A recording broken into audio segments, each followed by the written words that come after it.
देखा जाए तो निसंतानता कोई बीमारी भी नहीं कह सकते हम, लेकिन ये इतनी बड़ी समस्या है कि इमोशनली उसी को समझ में आएगी जिस पे बीत रही है। बीमारी कभी भी या कोई भी प्रॉब्लम आने से पहले ये नहीं देखती है कि वो किसके घर में जा रही है, वो किसी के घर में भी आ सकती है, कोई भेदभाव नहीं करती है। आईवीएफ की सबसे बड़ी कंप्लेंट जो मेरे पास आती है कि इतने पैसे लग गए और आईवीएफ फेल हो गया। तो मैं सबको कहना चाहूंगी, देखिए,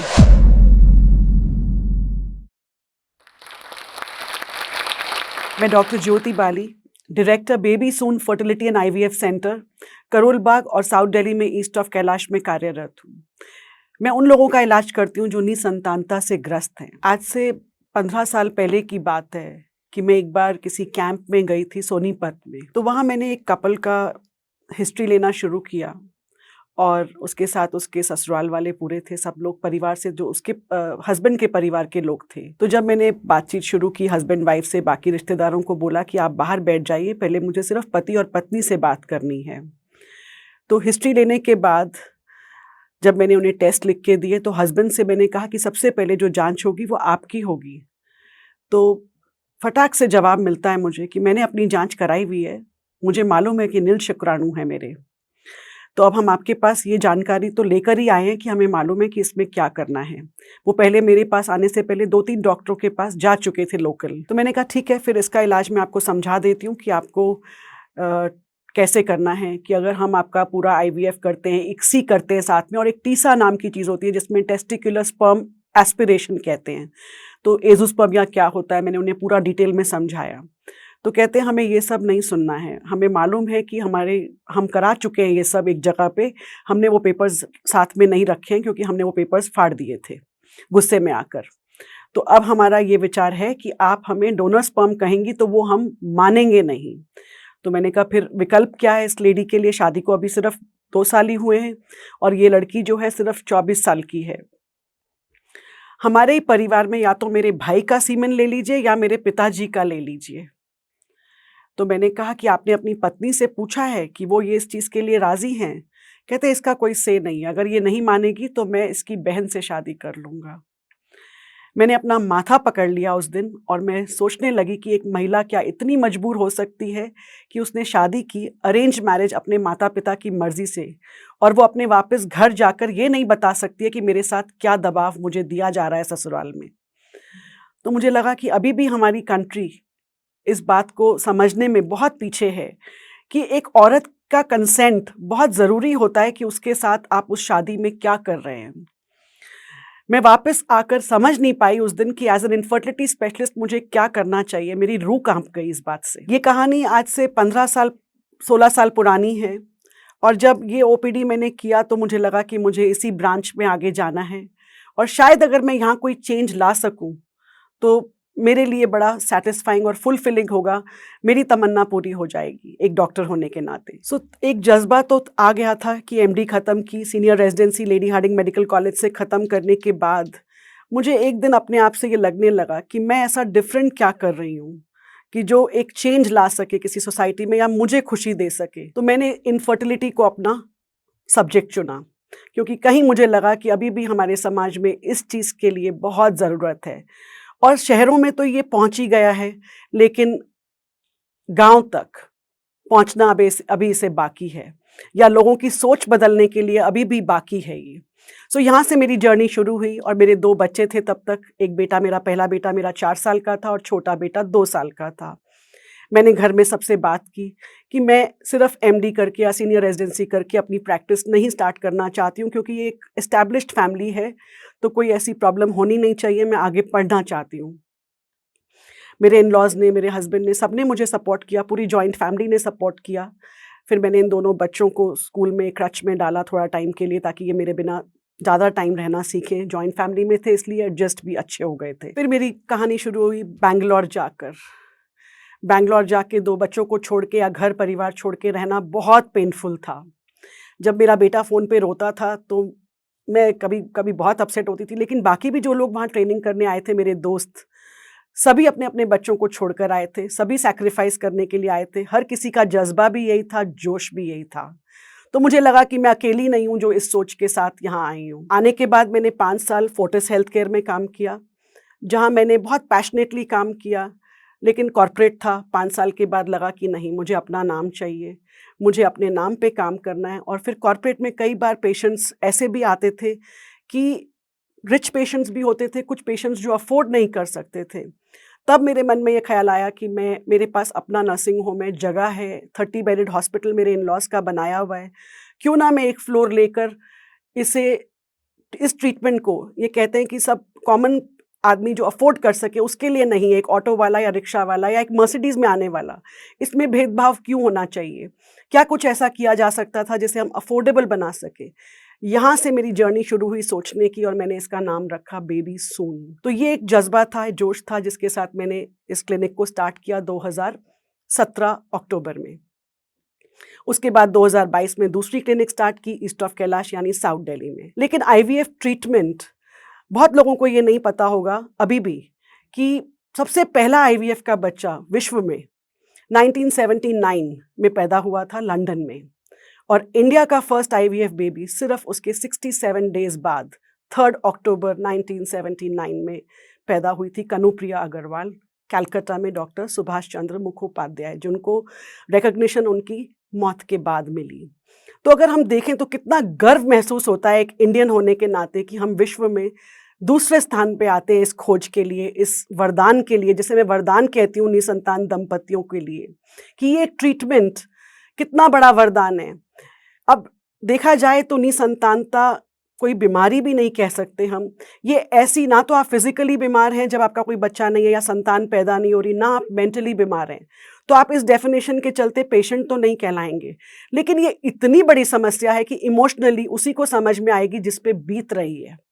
इसे समझना फिजिकल नहीं है, मेंटल इमोशनल ट्रॉमा क्या है उस कपल के लिए, ये समझना बहुत ज़रूरी हो जाता है एज अ डॉक्टर हमारे लिए। अब मैंने ये तो बताया कि आईवीएफ ट्रीटमेंट को अफोर्डेबल बनाने के लिए मैंने अपनी क्लिनिक स्टार्ट की थी कि मैं इसको हर पेशेंट को ट्रीट कर पाऊँ, हर सेगमेंट से, हर वॉक ऑफ लाइफ से आने वाले का ट्रीटमेंट बेबी सून में हो सके। तो ट्रीटमेंट तो एक्सपेंसिव है ही है, तो उसमें ईएमआई फैसिलिटी, उसको लोन की फैसिलिटी, या फिर उसे कुछ टाइम का टाइम दे के ट्रीटमेंट की फैसिलिटी दे के, सहारा दे के किसी तरह से उसे एक बच्चा मिल जाए। तो इस कोशिश के साथ मैंने ये स्टार्ट किया था और कायम है आज भी ये कोशिश। अब बात आती है कि क्या प्रॉब्लम किसी को छोड़ती है? बीमारी कभी भी या कोई भी प्रॉब्लम आने से पहले ये नहीं देखती है कि वो किसके घर में जा रही है, वो किसी के घर में भी आ सकती है, कोई भेदभाव नहीं करती है। तो हर प्रकार का मरीज़ आता है मेरे पास, एक ऑटो रिक्शा चालक भी आता है और एक मर्सिडीज़ में भी आता है। बात करते हैं आईवीएफ की। सबसे बड़ी कंप्लेंट जो मेरे पास आती है कि इतने पैसे लग गए और आईवीएफ फेल हो गया। तो मैं सबको कहना चाहूँगी, देखिए, उम्मीद पे दुनिया कायम है। आईवीएफ 100% ट्रीटमेंट आज भी कहीं विश्व में नहीं है। तो हर क्लिनिक में जब आप क्लिनिक चूज़ करते हैं, आप डॉक्टर का एक्सपीरियंस देखिए, क्लिनिक को चूज़ कीजिए अपने समझ के हिसाब से। सारी चीज़ें पूछिए डॉक्टर से कि उनका एक्सपीरियंस कितना है। बाकी पेशेंट्स के टेस्टिमोनियल्स दीवार पे लगे होते हैं, उनसे बात कीजिए। कुछ फेल्ड पेशेंट्स होंगे, कुछ सक्सेसफुल होंगे, कुछ ट्विन्स पेशेंट्स होंगे। तो आईवीएफ तो कहीं भी 100% नहीं है। आप एक बार जब क्लिनिक और डॉक्टर चूज़ कर लेते हैं तो 100% फेथ रखिए क्लिनिक पे भी और डॉक्टर पे भी। इसके सिवाय दूसरा कोई विकल्प नहीं है। हाफ हार्टेड काम मत कीजिए। और रही बात कॉस्ट की, कॉस्ट आती है ट्रीटमेंट की, और फिर भी कोई गारंटी नहीं है कि 100% सक्सेस मिलेगी या नहीं मिलेगी। तो डॉक्टर के साथ डिस्कशन रखिए। मैंने कितने पेशेंट्स देखे हैं जो कि इनके मान लीजिए 9 एम्ब्रियोज बने और पहला अटेम्प्ट फेल हो गया, तो वो दोबारा कभी मुड़ के क्लिनिक ही नहीं आते। हम उन्हें कॉल करते रहते हैं, वो ये समझ ही नहीं पाते कि जब बाकी एम्ब्रियोज जो पड़े हैं उनमें भी हर बार ट्रांसफ़र जब हम करेंगे 50 to 60% अटेम्प्ट का चांस है कि वो सक्सेसफुल होगा। तो वो उम्मीद छोड़ देते हैं, निराश हो जाते हैं। तो पहले तो इस ट्रीटमेंट को अच्छे से स्टार्ट करने से पहले डिस्कस कीजिए, समझिए और फिर करिए। और क्लिनिक में जब तक आपके एम्ब्रियोज पड़े हैं, उस क्लिनिक को आप मत छोड़िए। आप निराश होकर घर मत बैठिए, क्योंकि वो एम्ब्रियोज आप ही के बने हुए हैं और इसमें डॉक्टर या क्लिनिक का कोई कसूर नहीं होता है। अब रही बात कॉस्ट की, डेफिनेटली एक टेक्नोलॉजी है, कॉस्ट तो आएगी। तो आप बात कीजिए आके कि आप लोन ले सकते हैं। मान लीजिए आपका ट्रीटमेंट 1.5 लाख रुपए का है, दवाइयाँ मिला के 10-12 दिन के जो इंजेक्शंस होते हैं उसको मिला के मिनिमम कॉस्ट अगर 1.5 लाख है या 1.30 है या जो भी है। अगर आपने 50,000 दे दिए क्लिनिक को, तो आप 1 लाख का लोन अगर लेते हैं साल भर का, तो आपकी 9,000 समथिंग की किश्त बनेगी। अगर आपका सिविल स्कोर अच्छा है तो कोई भी कंपनी आपको लोन दे सकती है। तो जितनी कोशिश है हमारी इसको अफोर्डेबल बनाने की, हमने सारे विकल्प रखे हुए हैं। आगे आइए और टाइम पे कराइए ये ट्रीटमेंट। डिले करेंगे तो एज, एक औरत की एज सबसे बड़ा पैरामीटर होता है रिजल्ट्स को डाउन करने के लिए। तो जितना हम डिले करेंगे उतना हमारा ही नुकसान हो रहा है। तो ट्रीटमेंट की कॉस्ट को डिस्कस कीजिए आके और प्लान कीजिए कि हम इसे कैसे मीट कर सकते हैं। एक और मिथ के बारे में मैं बात करना चाहूँगी कि आईवीएफ तो हमने सुना है ट्विन्स ही होते हैं हमेशा। हमने अपने फ्रेंड सर्कल में देखा है कि सब के सब ट्विन्स हैं। तो मैं सबको कहना चाहूँगी नहीं, ये गलत धारणा है। कोई मिठाई की दुकान नहीं है कि by one and get one free. ऐसा नहीं होता है आईवीएफ में। आईवीएफ साइकिल कहीं पर भी पूरे विश्व में जब भी हम एम्ब्रियोज ट्रांसफ़र करते हैं, एम्ब्रियो की क्वालिटी डिस्कस की जाती है, ग्रेडिंग डिस्कस की जाती है, वो डे 3 एम्ब्रियोज हैं या डे 5 एम्ब्रियोज हैं। फिर उसके बाद लाइनिंग डिस्कस की जाती है, यूट्रस की लाइनिंग कैसी है।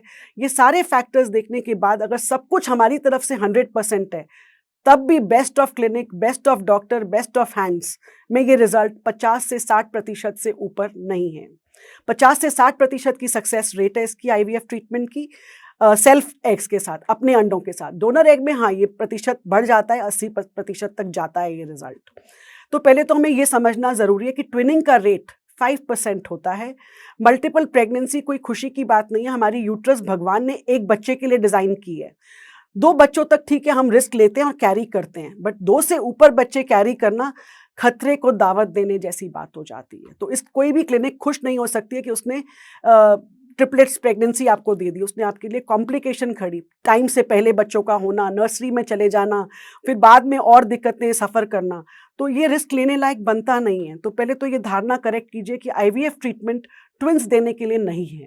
ट्विन्स का 5% रेट ज़रूर है, बट थोड़ा रिस्क आप उठाते हैं ट्विन्स कैरी करने के टाइम पे। आज अब बात करेंगे कि age factor for a woman. आजकल हर लड़की चाहती है कि उसे मिस्टर राइट मिले, उसका करियर सेटल हो, राइट टाइम पे वो अपनी मर्जी से शादी करे, ना कि माँ बाप या पूरे परिवार के दबाव में आके शादी करे। क्योंकि हर लड़की पैरों पे खड़ी करनी तो बहुत ज़रूरी हो गई है आजकल, इसमें तो कोई दूसरी राय है ही नहीं। अब इसके चलते लेकिन एक औरत के लिए उसकी बायोलॉजिकल क्लॉक यानी ओवरीज, उसका एक समय निर्धारित है कि वो कब तक काम करेगी। आप अगर कभी भी ऐसी समस्या में हैं तो एक सिंपल सा ब्लड टेस्ट है जो किसी भी दिन कराया जा सकता है, AMH, एंटी मुलेरियन हार्मोन। और एज एक बहुत बड़ा पैरामीटर है जिस पे ये डिसाइड होता है।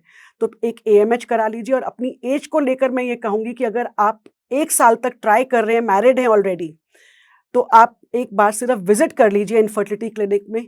सिर्फ 2 बेसिक टेस्ट मैं चाहूँगी आप करा लीजिए। एक तो मैंने बता ही दिया AMH। हस्बैंड का सीमेन एनालिसिस बहुत ज़रूरी है, हमारे यहाँ वो फ्री किया जाता है। उसके बाद एक ultrasound, routine ultrasound on day 2 of your periods, माहवारी के दूसरे या तीसरे दिन। उसमें यूट्रस भी देखी जाएगी, ओवरीज में भी देखा जाएगा कितने अंडे बनाने की क्षमता आपकी ओवरी में है। तो जो लड़कियां अभी मैरिज के लिए तैयार नहीं हैं, या उन्हें कोई मिस्टर राइट नहीं मिला, या वो आगे पढ़ना चाहती हैं, या उनके करियर कमिटमेंट्स हैं, तो मैं सबसे कहूँगी कि अपने 35th बर्थडे से पहले पहले ज़रूर आप अपने अंडे फ्रीज़ कर लीजिए। अपने सपनों को फ्रीज़ करने की ज़रूरत नहीं पड़ेगी आपको।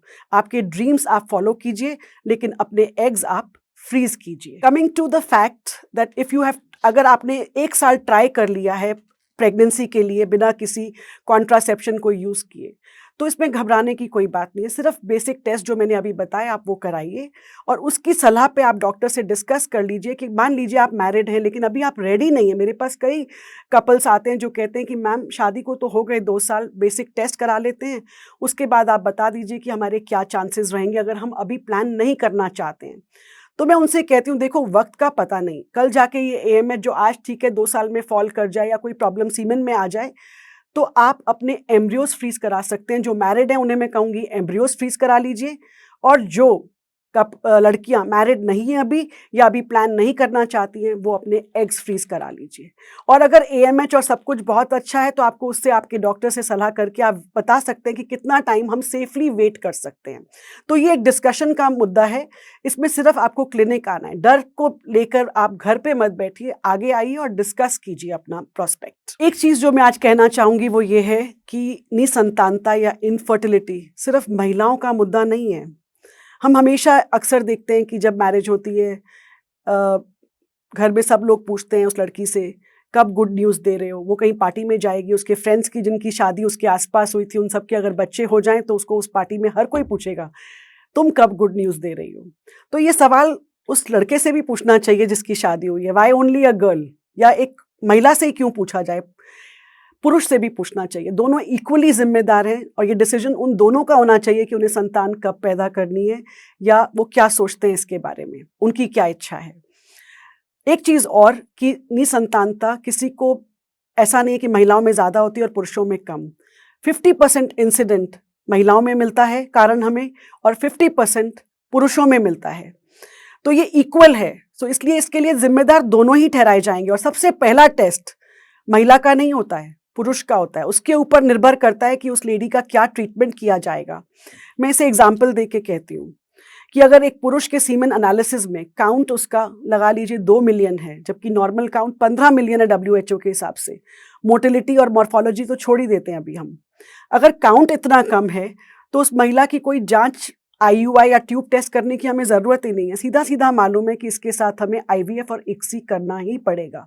तो उस महिला पे तो क्वेश्चन ही नहीं आया। ये पूरा IVF ICSI का ट्रीटमेंट इसलिए हुआ क्योंकि इस पुरुष के अंदर कमी थी। तो इनफर्टिलिटी का कारण पुरुष है, ना कि महिला। तो इसलिए ये भेदभाव नहीं किया जा सकता है। तो आप दोनों को समझना होगा, महिला को भी और पुरुष को भी, कि ये बराबर हो सकता है किसी में भी। तो हम एक दूसरे को ब्लेम नहीं कर सकते कि तुम्हारी वजह से हुआ या मेरी वजह से हुआ। ये किसी की वजह से भी हो सकता है। इनफर्टिलिटी किसी को नहीं छोड़ती है। इस फेथ के साथ मैं कह सकती हूँ कि मुझे कभी कोई फेल होता है तो मैं उम्मीद नहीं छोड़ती हूँ और सबको यही कहती हूँ, उम्मीद पे दुनिया कायम है। एक IVF फेल या 2 IVF फेल से घबराइए नहीं, वापस आइए, डिस्कस कीजिए। और आज इसी वजह से शायद 4000 से 5000 घरों में किलकारियाँ गूंज रही हैं। मेरे इस करियर के दौरान, इस पूरी जर्नी के दौरान बेबी सून बहुत सारे बच्चों को, बहुत सारे घरों में बच्चों की किलकारियाँ दे चुका है और आगे उम्मीद करते हैं और भी देंगे हम। मैंने जैसा कि बताया कि इनफर्टिलिटी बराबर है आजकल, 50% रीजंस मेल्स में होते हैं और 50% फीमेल्स में। लेकिन ये इतनी बढ़ती क्यों जा रही है? इसके बहुत सारे कारण हैं। सबसे पहला कारण मैं सबको कहना चाहूँगी कि यंग बच्चे जो जिम जाते हैं 17 साल की एज में, जिम में सप्लीमेंट्स ले लेते हैं। कई बार ये जब ये 26-27 साल के होते हैं, आते हैं इनफर्टिलिटी के लिए, इनसे हिस्ट्री ली जाती है तो पता लगता है इन्होंने सप्लीमेंट्स लिए थे। तो ये नुकसानदायक है, इनका सेवन मत कीजिए। Cigarette smoking, alcohol, long working hours, laptop on the lap and not on the table, mobile phones, सबकी रेडिएशंस हैं। इनका प्रयोग कीजिए बट समझदारी से कीजिए। मोबाइल फ़ोन अक्सर आप पैंट की पॉकेट्स में रखते हैं, उसे पैंट की पॉकेट में फ्रंट में मत रखिए। आप लैपटॉप जो है अपने लैप पे मत रखिए, टेबल पे रख के काम कीजिए। सेवन सिगरेट का, तंबाकू का या अल्कोहल यानी शराब, आप इसका सेवन नहीं कीजिए। अपना हेल्दी लाइफस्टाइल रखिए with green leafy vegetables, balance diet, nutrition पे ध्यान दीजिए, तो ये समस्याएं थोड़ी सी कम हो सकती हैं। मैं जोश टॉक्स का आभार प्रकट करती हूँ ये अपॉर्चुनिटी मुझे देने के लिए, क्योंकि इतने सब्सक्राइबर्स हैं इनके, तो मेरी ये बात, ये कोशिश बहुत लोगों तक पहुँचेगी और आप भी जिनको ज़रूरत है उन तक पहुँचाएंगे। अपनी ड्यूटी पूरी करेंगे किसी निसंतान दंपति को हेल्प करके, इसे समझने के लिए, इनफर्टिलिटी को समझने के लिए और इसका ट्रीटमेंट कराने के लिए। जोश टॉक्स को मैं कहना चाहूँगी कि आप बहुत अच्छा काम कर रहे हैं और करते रहिए और सब में जोश भरते रहिए। बहुत ज़रूरत है इस जोश की हमें। Thank you.